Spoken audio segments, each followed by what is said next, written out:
Apple's bringing some updates to Apple Music, and the good news that I should preface this entire video with from the beginning, none of the updated changes are going to cost any extra money, which actually kind of surprised me because Apple likes money, I think. I have that feeling in the back of my head, and a lot of people were assuming that if Apple Music was going to have this, spatial audio, Dolby Atmos, lossless tier, that it was going to cost something extra. You were going to have to pay a little bit more money to get better quality, but they are including this on every Apple Music plan, whether you're a student paying for it annually, monthly, family plan, or whatever. Anyone with Apple Music is getting today's changes, so we don't really have any reason to be upset, right? Because it's just coming for free, and it's not gonna downgrade any of your previous hardware, but at the same time, it's a little confusing. Let's begin.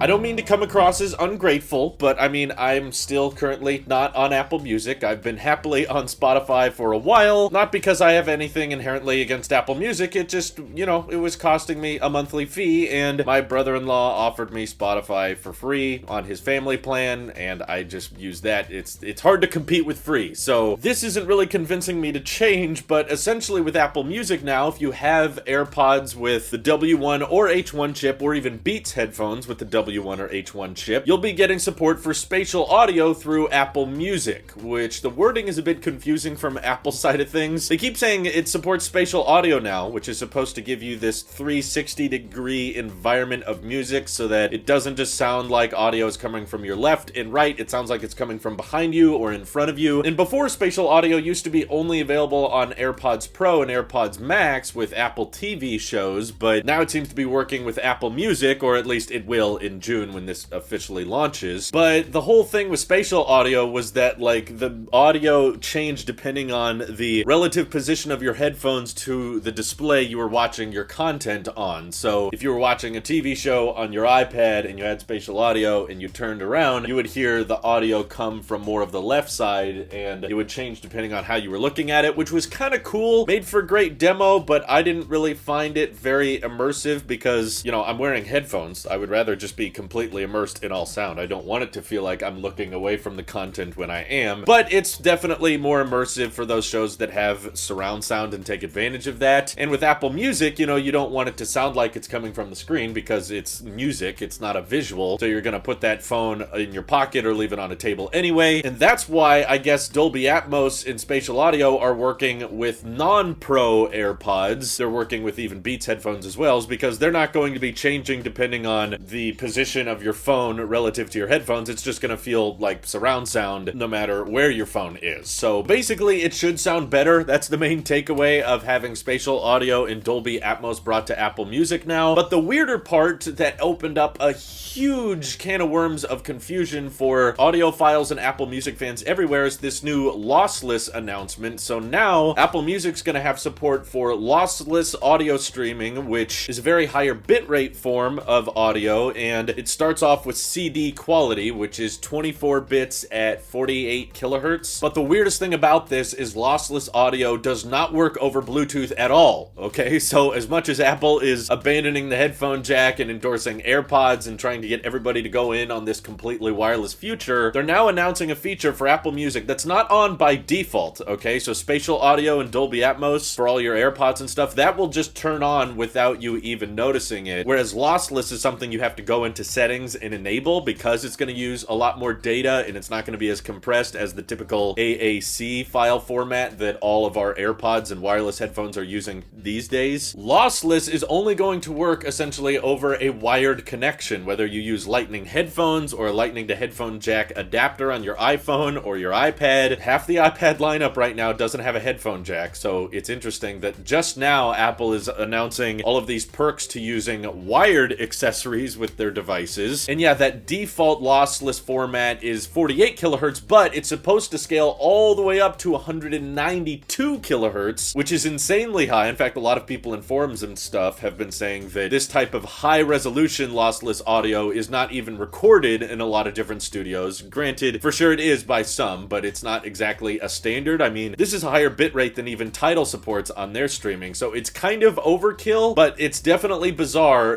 that all of these new lossless lossless audio formats are being supported, and they plan on having like 75 million tracks with high-res audio by the end of this year, and yet none of Apple's hardware can support it. The HomePod doesn't support it. HomePod Mini, of course, cannot support it. It's just not articulate enough of a speaker to play that type of high-resolution audio, and even if it could, you probably wouldn't notice. The weirdest thing, though, is that, okay, over Bluetooth, you cannot sustain an audio bitrate that high, so high-resolution lossless audio is taking up like 9 megabits per second, and Bluetooth 5 is limited to about 2 megabits per second. But over Wi-Fi and doing AirPlay 2, a lot of people were saying it should be possible. It does have the necessary bandwidth to sustain a lossless audio format, but the original HomePod, Apple has made a statement saying, nope, it's not going to support that. Likely because the HomePod has been discontinued, so it'd be kind of weird for, in June, Apple to announce that Apple Music is getting all these new lossless audio formats that only work on the HomePod we don't sell anymore, but they don't work on the HomePod we do sell. So I kind of get as to why they're not enabling that, but I do think it's a huge missed opportunity that neither AirPods Pro or even AirPods Max cannot support even the baseline lossless audio format. So yeah, you can plug in AirPods Max via Lightning to headphone jack, but because that's converting an analog signal into a digital signal, that compression and that internal DAC conversion that goes on prevents Apple from being able to call that an official lossless audio playback, because apparently that conversion loses just a tad bit of detail, so they can't say it's like the original audio file is being played from the original recording that the musicians initially made. But it just kind of boggles my mind that Apple has been selling for a few months now a $550 pair of headphones, and now they're launching all these new lossless audio formats for Apple Music, and the AirPods Max has no way of supporting them. Can't do it wirelessly, can't do it wired, and essentially in order to listen to this high-res lossless format on Apple Music, you're gonna need some kind of external DAC. Apparently you can get away with the CD quality 48 kilohertz if you have a pair of headphones that can plug into the headphone jack or can plug in via Lightning or USB-C to your Apple devices, as long as they have an internal DAC that's capable of outputting a signal that high resolution, but it's not for sure, it's not like a standard thing across all headphones. So you really have to have the hardware necessary to play this back, but as a lot of people have been saying in the forums, the people who know about lossless audio playback are the type of people to already have those speakers and accessories. So it's most likely not trying to upsell people on something, and I think that's what a lot of people are getting confused with this announcement with. They're like, okay, Apple Music is getting all this new functionality, it's getting lossless playback, but Apple doesn't really sell any direct hardware to take advantage of this playback. And we're so accustomed to whenever Apple announcing a service or improving a service, showing us directly how to buy their hardware and utilize that service. It makes sense, right? They want us paying monthly for the service, and they want us buying their hardware, which they get a profit margin on. Apple Watch gives us access to Apple Fitness Plus, so you're paying for Fitness Plus monthly, and you paid for an Apple Watch, and maybe you buy a few watch bands here and there. But for the first time in a while, Apple is now enabling features through Apple Music at no additional charge that is really just meant for people that already have this hardware. It's not really meant to convince anyone that doesn't have an external DAC or doesn't have high-end speakers or headphones to go out and buy those, because Apple doesn't have a solution for you. They're not like, hey, buy this higher-end Pro HomePod Max because this supports lossless audio playback. They don't have that, and they don't have a special pair of over-ear headphones, AirPods Pro Max, whatever they want to call them, that say these support high-res audio, but the entry-level AirPods Max, they do not support that. And I think that's where a lot of the confusion is coming from. Most of the speculation I've seen online is people thinking that Spotify had announced they were going to support hi-fi audio playback later in the year, and Apple Music simply didn't want to lose people to Spotify over that, so they decided, okay, we better have a high-resolution lossless audio format soon. That way people don't start leaving us for Spotify, as this seems to be a more common standard to have on your music streaming service. So Apple kind of rushed it, and they didn't really have many hardware plans for it, and simply to keep people from switching over, they were like, you gotta stay with Apple Music, we've got the higher lossless audio format now. And to be fair, they do. It's just kind of bizarre for Apple, who's kind of known for the premium hardware, to not really have a direct solution on how to take advantage of all this stuff. So it could very well be years before someone like me actually is able to hear this lossless format that Apple's worked so hard on and is launching this June. But I have a few friends in the audio department world that have external DACs and high-end headphones that play lossless audio like that, and I tried it, I listened to it myself, I cannot tell the difference. I simply just do not have an audiophile ear. All that music, AAC, or lossless audio playback just kind of blurs together together. Sounds the same to me. So in case you were curious, no, I'm not switching back to Apple Music just so that I can plug in my headphones via a wire again, which I hated doing back in the day. I'm all in on wireless. I love my AirPods Pro. I've been using them all the time these days, and I've actually got more comfortable with them. When I first bought AirPods Pro, they didn't fit my ear very well. Maybe my ears have adapted to them better now because they seem to stay in, and I use them when I mow the lawn. I love the active noise cancellation, and I have never once been listening to music with my AirPods Pro and thought, man, this is so compressed. I wish it was a higher bitrate. I wish it was a higher resolution. So this isn't for me, clearly, but I think it'll be very much appreciated by those of you out there that have the high-end audiophile equipment like the external DACs and the higher-end speakers. But the question is, are those types of people already Apple Music subscribers? I'm sure there's a bit of overlap. I just wonder how much there are. But either way, I just found it a very bizarre choice by Apple, and I hope that people are able to take advantage of it. And if you're confused and you don't understand the decision, don't worry about it, okay? Prices aren't changing. They're not trying to upsell anyone. They're not like bricking older AirPods that don't support lossless. There's so many terrible ways Apple could have introduced this. But what I will say, talking a little bit more about the future, is that it'll be very interesting if Apple decides to come up with some new wireless audio transfer technology that can surpass Bluetooth 5, or come up with something for the H2 chip or whatever they end up calling it that allows you to support lossless audio playback wirelessly to AirPods 3 or the second generation AirPods Pro, or maybe there's a new generation AirPods Max in the work and it'll have a higher frequency that enables you to listen to lossless audio without a cable. That would be interesting, and maybe that's something they're going to try to upsell people on in the future, but I haven't seen much evidence of that happening. And if you guys would be interested in having lossless audio without a wire, feel free to let me know down below. This is your Apple Sheep here. I'll see you in the next one.